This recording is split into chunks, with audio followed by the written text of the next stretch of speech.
suddenly hit me. The boat wasn't sailing across open water. It was floating above a sunken city. Through the hull below, the outline of a skyscraper dozens of stories tall was clearly visible. I looked around. Where a thriving metropolis had once stood, only the very tallest buildings still broke the surface, jutting up like islands. Everything else had been swallowed by the sea. This all began 5 years ago. 2 comets tore the Earth apart. The impacts ignited half the planet, and the shockwaves leveled everything in their path. Within hours, 80% of the world's population was gone. 5 years later, the Earth still hadn't recovered. Countless comet fragments continued to orbit overhead, ready to rain down at any moment. We had tried to rebuild, but this shattered world gave us no second chances. Radiation was everywhere, enough to kill a grown adult in 3 minutes. And yet, rumors persisted of places that had somehow stayed green, untouched, as if the disaster had never come. Finding those sanctuaries became our only reason to keep going. My wife Anna, our son Nathan, and I had been sheltering underground with a group of other survivors. Outside, conditions were getting worse by the day.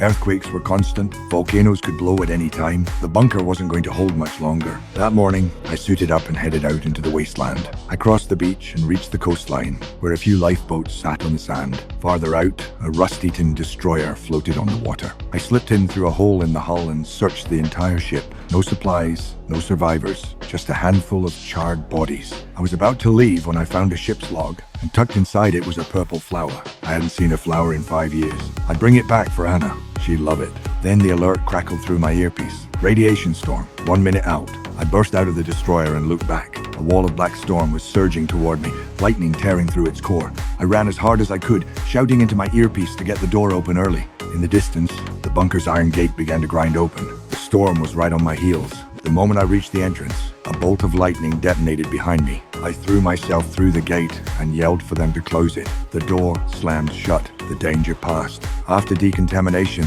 I collapsed on the floor, gasping. Back in the mess hall, I handed Anna the purple flower. Her eyes lit up. Where'd you find it? In that destroyer. Nathan stared at it and said, "I want to go out there too." My expression darkened. I told him firmly, outside was too dangerous. He was never to go out there, ever. Later, when Anna went in for a leadership meeting, the bunker suddenly shook violently.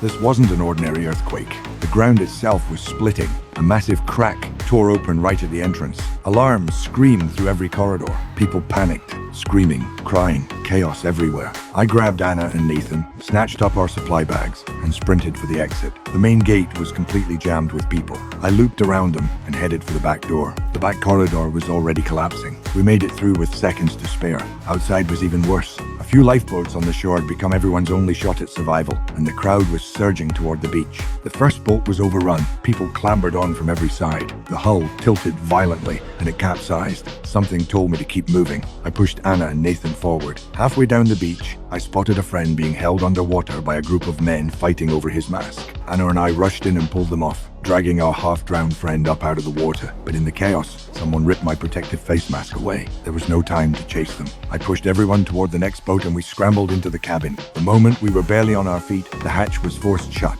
Outside, more than half the people hadn't made it on board. They pounded against the hull, their screams raw with desperation. That's when my son called out to me. I turned and looked toward the water. A wall of ocean, dozens of meters high, was bearing down on us.